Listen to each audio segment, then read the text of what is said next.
Good morning to all of you. Last video explanation में हमने oxygen family का एक टॉपिक पढ़ा था, डाईऑक्सीजन। आज का हमारा नेक्स्ट टॉपिक है ओजोन। ओजोन के बारे में तो हम सबको पता है कि ओजोन क्या है। ओजोन का फॉर्मूला होता है O3। बनती कैसे है? तो हमारे एटमॉस्फेयर में जो ऑक्सीजन गैस होती हैं, जब इन पर सनलाइट पड़ती है, अल्ट्रावायलेट रेज पड़ती हैं, तो ये O2 जो है वो दो नीसेंट ऑक्सीजन में इस तरह से क्या हो जाता है, ब्रेक हो जाता है। और ये जो नीसेंट ऑक्सीजन, जो नवजात ऑक्सीजन है, ये इतनी ज़्यादा क्रियाशील होती हैं कि ये फिर से ऑक्सीजन अणुओं के साथ अभिक्रिया करके, इनके साथ रिएक्शन करके क्या बना लेती हैं, O3 का निर्माण करती हैं।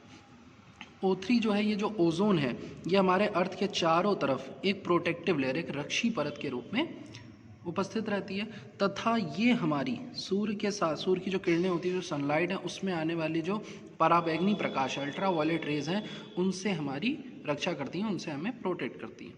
अगर ये अल्ट्रावायलेट रेज अर्थ में एंटर कर जाएं तो क्या होगा? इसके कुछ हैजार्डस इफेक्ट हैं, जिसमें से सबसे पहला इफेक्ट है ग्लोबल वार्मिंग, यानी कि जो अर्थ का टेम्परेचर है वो क्या होने लगेगा, बढ़ने लगेगा।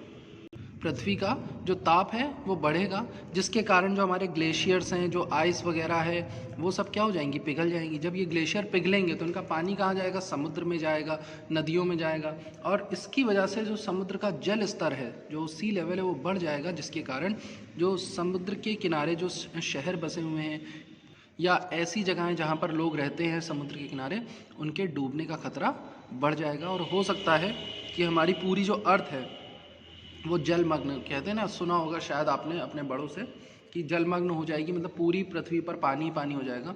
तो वो कहीं ना कहीं सही है, लेकिन उससे हमें बचा कौन रहा है, ओजोन लेयर। लेकिन इसी में हम क्या करते जा रहे हैं, हम यूज़ कर रहे हैं CFC, क्लोरोफ्लोरोकार्बन। ये एक ऐसा केमिकल सब्सटेंस है जो हमारे रेफ्रिजरेटर्स, हमारे AC, इनमें से निकलता है, और जो हम लोग डीओ वगैरह जो परफ्यूम यूज़ करते हैं उसमें से ये CFC निकलता है। ये क्लोरोफ्लोरोकार्बन करता क्या है कि जो ओजोन का मॉलिक्यूल है O3, जब इस पर अल्ट्रावायलेट रेज पड़ती हैं तो ये मॉलिक्यूल, ओजोन का मॉलिक्यूल भी O2 और O में ब्रेक होता है। अब ये जो नीसेंट ऑक्सीजन यहाँ ओजोन से मिलती है अल्ट्रावायलेट रेज पड़ने पर, अगर इसको कोई O2 मॉलिक्यूल मिल जाएगा तो ये उससे रिएक्शन करके दोबारा से O3 बना देगा। लेकिन इसी नीसेंट ऑक्सीजन को अगर क्या मिल गया, क्लोरोफ्लोरोकार्बन, CFC मिल गया, तो CFC में क्योंकि फ्लोरीन भी है और क्लोरीन भी है, तो इसकी इलेक्ट्रोनेगेटिविटी ज़्यादा होती, तो ये डायरेक्ट जा करके यहाँ पर इस नीसेंट ऑक्सीजन से जुड़ जाएगा, और उस कंडीशन में हमारी जो ओजोन है वो लेयर दोबारा से फॉर्म नहीं हो पाएगी। मतलब कहने का कि UV रेज पड़ने पर जो ओजोन की लेयर है, जो ओजोन की परत है, वो कम होती जाएगी। और इसी वजह से शायद आपने सुना होगा कि अंटार्कटिका के ऊपर जो है एक होल हो गया था, ओजोन की जो परत है उसमें छेद हो गया था, जिसकी वजह से ग्लोबल वार्मिंग धीरे धीरे बढ़ रही थी। और इस वजह से हमारे जो साइंटिस्ट हैं उन्होंने इसके यूज़ पर क्या कर दिया है, बैन लगा दिया। हमारे साइंटिस्ट का मतलब जो हमारे पूरे वर्ल्ड में जो साइंटिस्ट पाए जाते हैं, उन्होंने इसके यूज़ पर बैन लगा दिया। और अभी जब लॉकडाउन पीरियड रहा तो हम लोगों ने एनवायरनमेंट में, क्योंकि पॉल्यूशन वगैरह को कंट्रोल करा लॉकडाउन पीरियड में, तो उस वजह से वहाँ जो ओजोन का जो लेयर थी, जो जिसमें छेद हो गया था, इसमें होल पाया गया था, वो धीरे धीरे रिकवर हो गई है। ये अच्छी चीज़ है, लेकिन हमें इस चीज़ को कंटिन्यू करना है कि दोबारा उसमें जो है ये छेद ना होने पाए। ये सारी हिस्ट्री तो थी ओजोन से रिलेटेड, कि ओजोन क्या है, कहाँ पाई जाती है, कैसे बनती है, क्या इसके यूज़फुल इफ़ेक्ट हैं, क्यों ये हमारे लिए प्रोटेक्टिव लेयर की तरह वर्क करती है, और ऐसा कौन सा केमिकल सब्सटेंस है जिसकी वजह से जो हमारी ओजोन लेयर है वो डिप्लेट हो रही है, उसमें छेद होते जा रहे हैं। तो ये सारी प्रॉपर्टीज़ थी ओजोन की। अब बात करते हैं ओजोन की केमिकल प्रॉपर्टीज़, यानी कि रासायनिक गुण के बारे में। तो सबसे पहली केमिकल प्रॉपर्टी है थर्मल डीकम्पोजिशन, यानी कि तापीय अपघटन।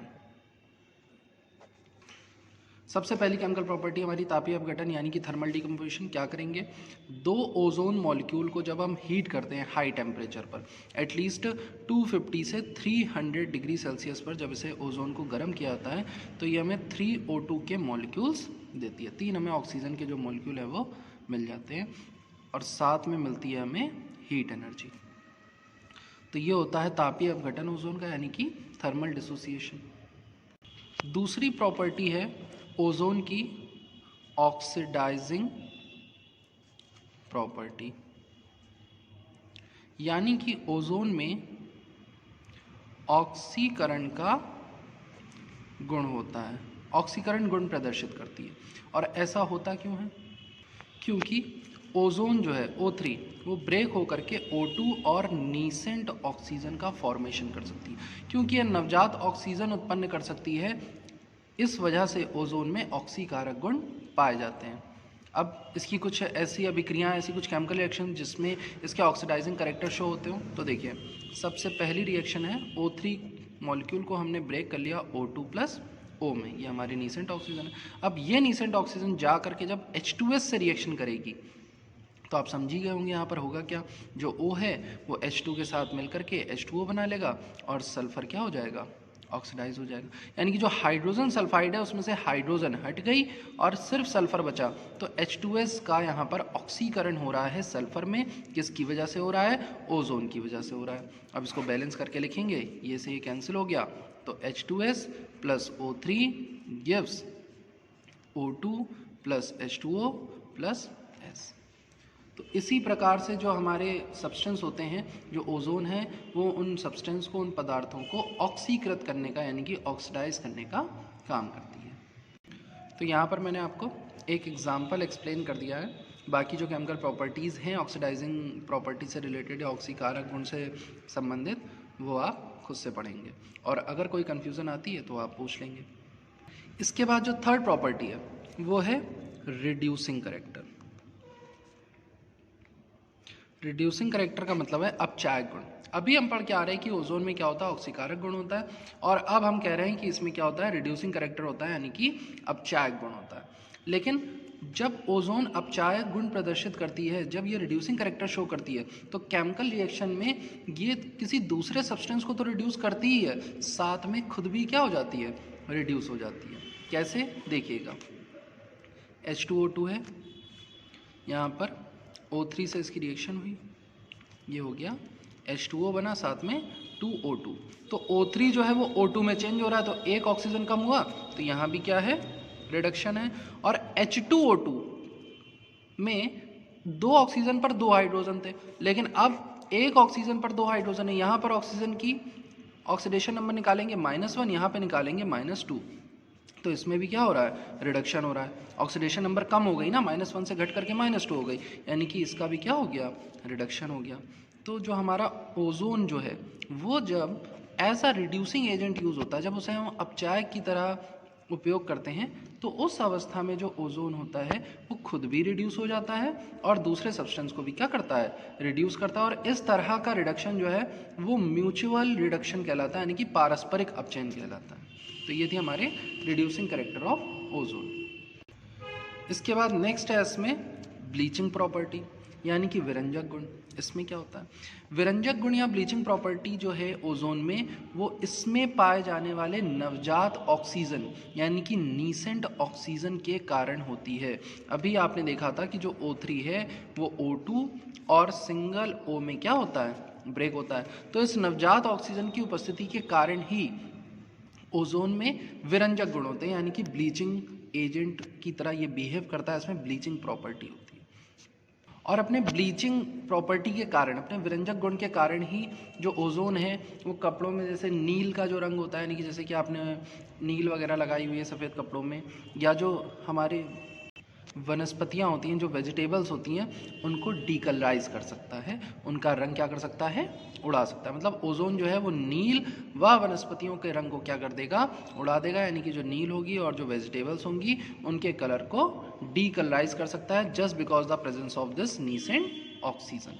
तो ये नीसेंट ऑक्सीजन जो है वो किसी कलर्ड कंपाउंड के कांटेक्ट में आएगी और उसको कन्वर्ट कर देगी कलरलेस में, यानी रंगीन से रंगहीन में। तो ये हमारी कुछ इंपॉर्टेंट केमिकल प्रॉपर्टीज़ थी।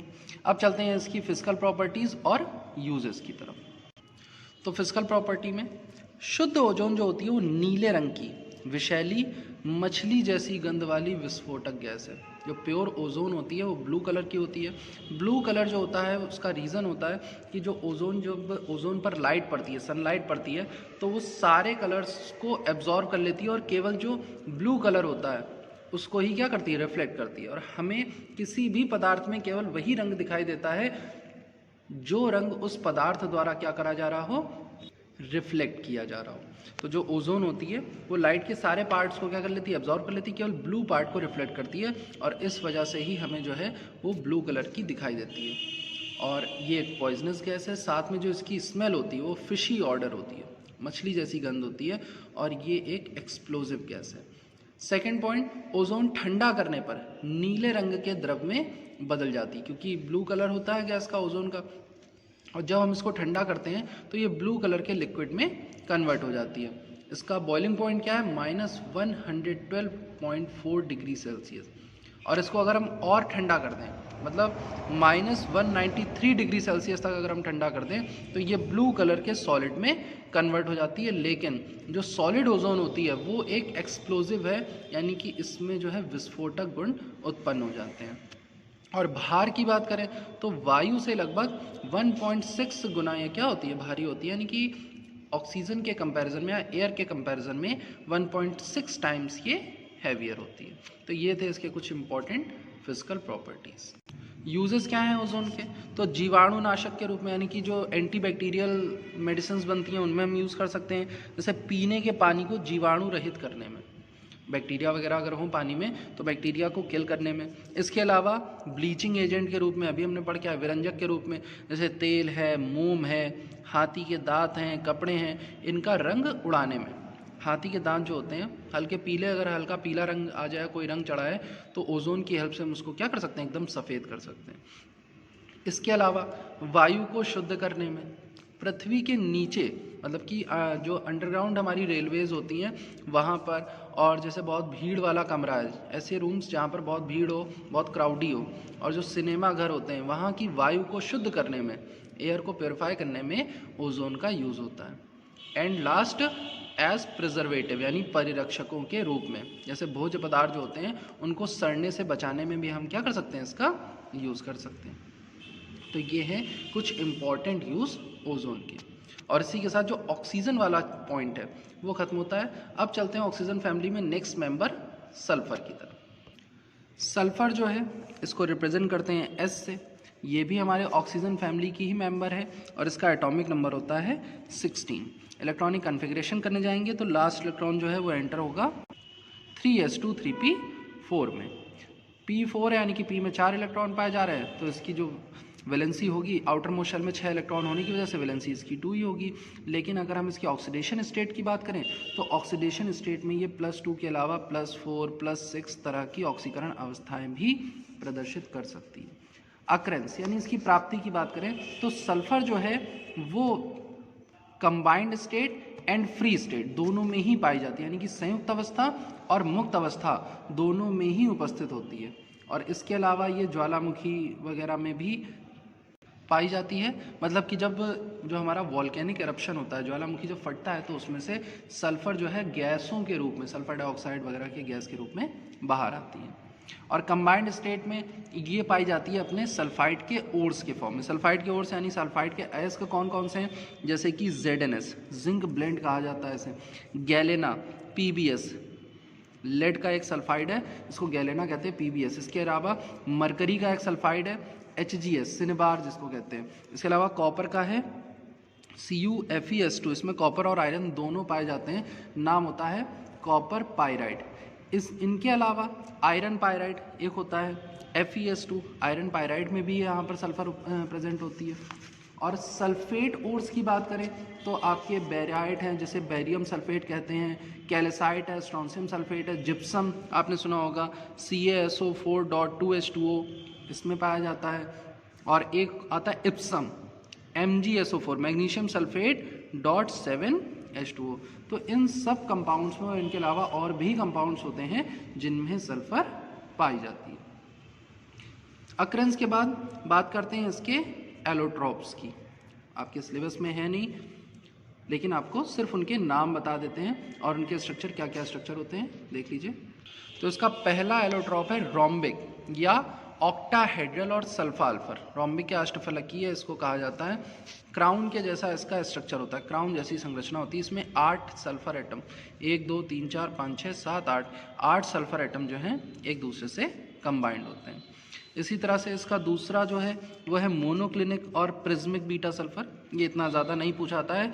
इसमें भी S8 मतलब कि 8 सल्फर एटम से ही कनेक्टेड होते हैं। नेक्स्ट है प्लास्टिक या गामा सल्फर इसको बोलते हैं। कुछ इस तरह के जिगजैग स्ट्रक्चर होता है। जिगजैग का मतलब कि कोई भी सल्फर एटम कहीं पर भी प्रेजेंट हो सकता है। देखिए लिखा भी है प्लास्टिक सल्फर की जिगजैग श्रृंखला यानी कि जिगजैग चेन होती है। सल्फर एटम्स एट रैंडम कहीं पर भी प्रेजेंट होते हैं। और इसके अलावा जो S यहाँ पर देख रहे हैं S6 का एक साइक्लो S6 का एक चेयर टाइप का स्ट्रक्चर है। कुर्सी जैसी संरचना में भी जो है सल्फर एक एलोट्रॉप के रूप में उपस्थित होता है। तो ये हमारे कुछ सल्फर के इंपॉर्टेंट एलोट्रॉप्स हैं। अगर इन केस कभी क्वेश्चन पूछ ले सल्फर के एलोट्रॉप्स पर प्रकाश डालिए या कुछ उनके बारे में बताइए, तो आप इनके नाम और इनकी संरचना जो है वो बनाकर आ सकते हैं। एलोट्रॉप्स पढ़ने के बाद हमें नेक्स्ट जो पढ़ना है वो है कंपाउंड्स ऑफ सल्फर यानी कि सल्फर के यौगिक। सल्फर के यौगिक में आपको मेन 2 कंपाउंड्स पढ़ने हैं। पहला SO2 यानी कि सल्फर डाइऑक्साइड जिसको ऑक्साइड ऑफ सल्फर कहेंगे, और दूसरा होगा H2SO4 यानी कि सल्फ्यूरिक एसिड। H2SO4 में आपको सिर्फ H2SO4 की केमिकल प्रॉपर्टीज़ पर फोकस करना है। रीज़न, इसकी जो इंडस्ट्रियल प्रिपरेशन आती थी सल्फ्यूरिक एसिड की, लेड चैम्बर प्रोसेस और कॉन्टैक्ट प्रोसेस यानी कि लेड चैम्बर विधि तथा संपर्क विधि, वो इस बार सिलेबस में नहीं है। तो पहले स्टार्ट करते हैं हम सल्फर डाइऑक्साइड यानी कि SO2। सल्फर जो है हमारा वो 2 तरह के ऑक्साइड बनाता है, एक SO2 एक SO3। तो सल्फर डाइऑक्साइड में एक सल्फर एटम जो होता है वो 2 ऑक्सीजन एटम से क्या होता है, कंबाइंड होता है। SO2 में सबसे पहला पॉइंट आता है हमारा मेथड ऑफ प्रिपरेशन यानी कि इसका निर्माण, कि हम सल्फर डाइऑक्साइड कैसे बना सकते हैं। तो वायु में यानी कि हमारे एटमॉस्फेयर में सल्फर और ऑक्सीजन डायरेक्ट एक दूसरे से रिएक्शन करके SO2 गैस का क्या करते हैं, फॉर्मेशन करते हैं। जब भी इनको अपने अकॉर्डिंग टेम्परेचर मिलता है, और यही इसकी इंडस्ट्रियल प्रिपरेशन भी, औद्योगिक निर्माण विधि भी यही है कि सल्फर और ऑक्सीजन जो हैं वो आपस में अभिक्रिया करेंगे। उनको गर्म करने पर सल्फर डाइऑक्साइड गैस जो है वो प्राप्त होती है। इसके अलावा जो हमारे सल्फाइड ओर्स हैं, जो सल्फाइड एस हैं, जैसे हम जिंक सल्फेट ले लें, तो इनका जब भर्जन किया जाता है, मतलब जब इनकी रोस्टिंग होती है ऑक्सीजन की प्रेजेंस में, जब इन्हें हीट करते हैं, तो भी हमें यहाँ पर जिंक ऑक्साइड और सल्फर डाइऑक्साइड गैस जो है वो प्राप्त होती है। तो सल्फाइड एस्कों के या सल्फाइड ओर्स के भर्जन द्वारा भी हम सल्फर डाइऑक्साइड का फॉर्मेशन कर सकते हैं। और लास्ट इसका जो मेथड ऑफ प्रिपरेशन है वो है जिप्सम से। जिप्सम का फॉर्मूला CaSO4। यहाँ पर हमने जो है क्रिस्टलाइन फॉर्म नहीं ली हुई है, इसलिए वाटर ऑफ क्रिस्टलाइजेशन नहीं यूज़ कर रहे हैं। साथ में इसकी रिएक्शन बस करा दीजिए कार्बन से। तो जैसे ही आप कार्बन से रिएक्शन कराएंगे तो यहाँ पर बनेगा कैल्शियम ऑक्साइड, साथ में बनेगा कार्बन डाइऑक्साइड, और SO2 गैस जो है वो रिलीज हो जाएगी। बैलेंस करने के लिए 2 calcium sulphate react with carbon, form calcium oxide, carbon dioxide, sulphur dioxide. और इस तरह से हम यहाँ पर इंडस्ट्रियल प्रिपरेशन से बना सकते हैं। और यहाँ पर जब एक्सट्रैक्शन होता है मेटल्स का यानी कि तत्वों का निष्कर्षण किया जाता है, तो हमें सल्फर डाइऑक्साइड गैस प्राप्त होती है। और ये है हमारा नॉर्मल मेथड, जिसमें जिप्सम की रिएक्शन कार्बन से कराने पर हमें कैल्शियम ऑक्साइड, कार्बन डाइऑक्साइड तथा सल्फर डाइऑक्साइड जो है वो गैस के रूप में प्राप्त होता है। तो ये थी हमारी निर्माण की विधियाँ। निर्माण विधियों के बाद इसकी नेक्स्ट टॉपिक है इसमें फिजिकल प्रॉपर्टीज यानी कि भौतिक गुण। भौतिक गुण क्या है इसके? सबसे पहली फिजिकल प्रॉपर्टी में हम हमेशा स्टेट की बात करते हैं, और किस तरह की सब्सटेंस होगा, क्या इसका कलर होगा, क्या इसकी स्मेल होगी, तो ये इसकी पहली फिजिकल प्रॉपर्टी है। तो सबसे पहले ये एक रंगहीन यानी कि कलरलेस, तीक्ष्ण गंध मतलब कि पंजेंट ऑर्डर स्मेलिंग वाली गैस होती है। सल्फर डाइऑक्साइड जो है वो एक गैस है, और जब ये गैस है तो जाहिर सी बात है हम बात करेंगे इसके बॉइलिंग पॉइंट की, तो इसका क्वथनांक जो होता है वो होता है -10 डिग्री सेल्सियस, यानी कि -10 डिग्री सेल्सियस तक ये गैस रहती है। और उससे थोड़ा सा टेम्परेचर नीचे होगा, -10 से अगर आपने टेम्परेचर नीचे किया जैसे कि -9, -8, -9.8, तो ये तुरंत क्या हो जाती है, लिक्विफाई हो जाती है, ये द्रवित हो जाती है। और इसका हिमांक जो है वो होता है -72.7 डिग्री सेल्सियस। ये इसका क्या होता है, फ्रीजिंग पॉइंट होता है। इतने पे जाकर के क्या हो जाती है, फ्रीज हो जाती है। और जो सल्फर डाइऑक्साइड गैस है वो एयर से 2.2 टाइम्स क्या होती है, हैवियर होती है। और इसकी डेंसिटी भी एयर से ज़्यादा है, 2.85। तो ये ध्यान रखेंगे कि ये जो हमारी एयर है, जो वायु है, उससे 2.2 गुना भारी होती है तथा इसका घनत्व जो है वो 2.85 ग्राम पर लीटर होता है। तो ये थी हमारी कुछ इम्पॉर्टेंट फिजिकल प्रॉपर्टीज़ SO2 की।